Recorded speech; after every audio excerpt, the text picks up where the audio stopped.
techniques. So in this lesson, we will talk about how to make use of a very important model of Metasploit. So how to establish a metadata share, and also how to use your various Python scripting, because there are some exploitation that are not available in Metasploit. So it's not all the version of Windows that you can see the exploitation on Metasploit, but with the help of your Python script, or you can download some customized scripting, you can conduct your exploitation. For example, Eternal Blue exploit is not available on Metasploit for usually for Windows XP service pack 2 and below. So specifically speaking,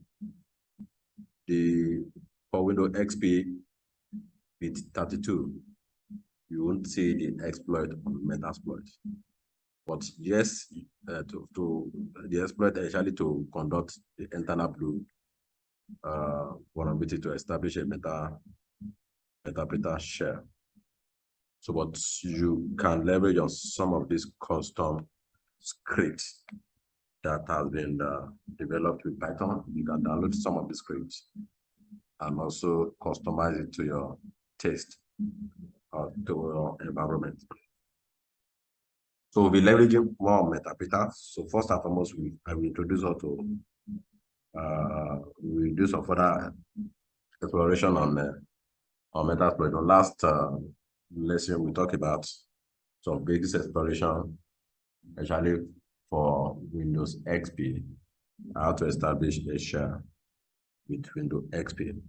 So I believe that you set up so for this lab, so what should be required? Let me just quickly pop up my VMware so that for you to be able to know the version, the OS that you need to, for this lab, if you can get Windows Server 2008 release 2 ISO file, install it on your VMware. Yeah, we might need Windows 2000 Advanced. Or if you get normal Windows 2000 Server, that's okay. I have a real version of Windows XP, both for 32-bit and 64-bit. So if you want to do some further exploration on Linux, I know last time you were introduced to the use of a Metasploitable. You can reverse some of this work and also conduct on how to conduct exploitation on Ubuntu operating system, vulnerable Ubuntu operating system. Let's proceed. So what do we mean by post-implementation?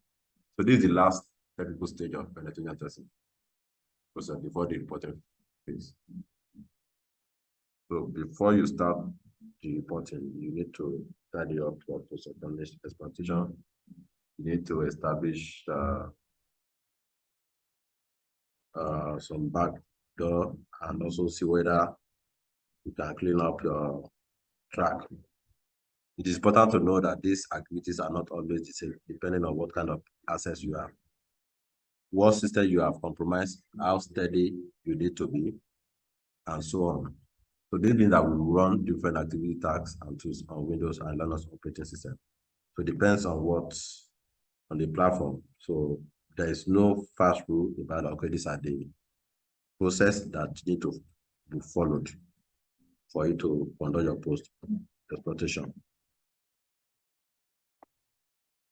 So moreover, you should never forget about the rules of the engagement when running post-exploitation tasks. Be sure you have the permission and the right to modify services, managing configuration, escalation, privileges, get out information and delete logs, and so on. So how do you handle this information? All data discovered and gathered must be protected. This means that you must encrypt it on your penetration testing machine and permanently delete it once the pen test is completed. It's always very important. Delete all your data, and so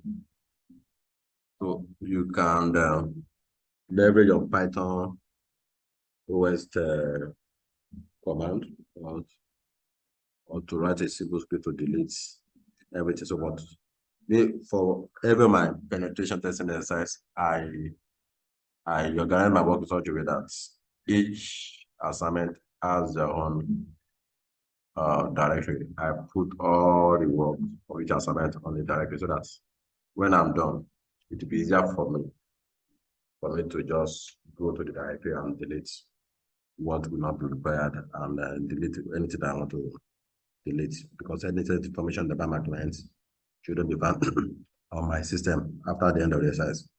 Even when reporting sensitive information to your clients, such as screenshot containing username and password, be sure to audit, obfuscate, and mark it. Make sure that those sensitive information are marks. So don't just display username and password and send a report to your clients. You wouldn't know where the report will get to. So and you will know whether your client's machine has some malware that get information from the client machine. So in order to run a thorough and complete post-exploitation phase, we propose a methodology that you can apply during your engagement. So this is a cyclic process composed of 4 steps.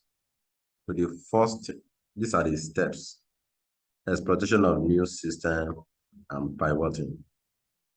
Then you also look at the privilege escalation and maintaining access. You need to maintain access and remain steady as much as possible before you do some further internal network scan, the data harvesting or data extraction. Then, so for the privilege escalation and maintaining access, before actually seeing the attack methods and techniques that you can use in this phase, let us shine some light on what we mean with privilege escalation. What type of privilege escalation is this, and what local exploits we introduced them in the previous module. So privilege escalation is an attack that exploits operating system of third-party software vulnerabilities in order to elevate the current access to protect resources. In other words, the attacker is able to gain unauthorized access to resources that he or she is not supposed to access. So you have different types of privilege escalation. You have the vertical and have the horizontal. So the vertical, the attacker is able to move from lower privilege user to a higher privilege user. For example, from a low-end user to administrator or root user.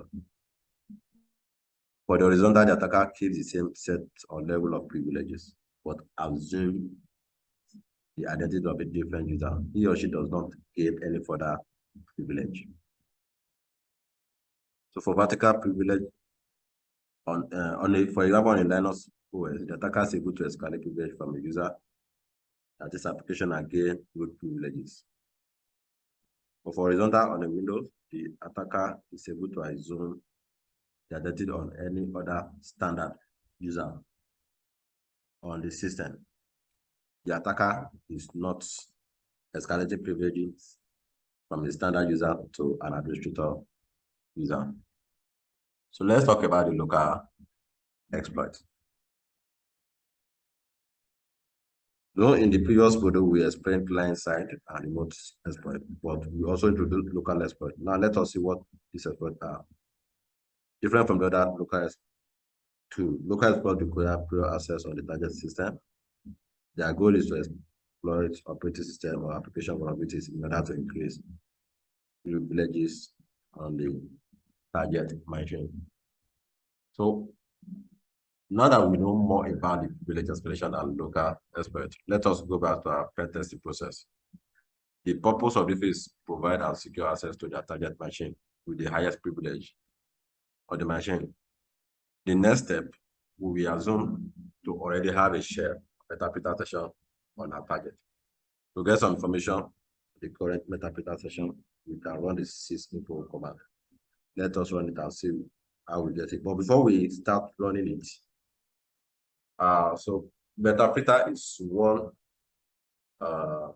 is a share access, and it give you privileged access to any of the operating system, to any of your vulnerable machines.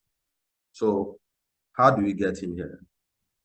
So for example, let's presume that I run a vulnerability as a scan, maybe using my Nexus, and I realize that I have Windows Server 2008, and if I discover that there is a Eternal Blue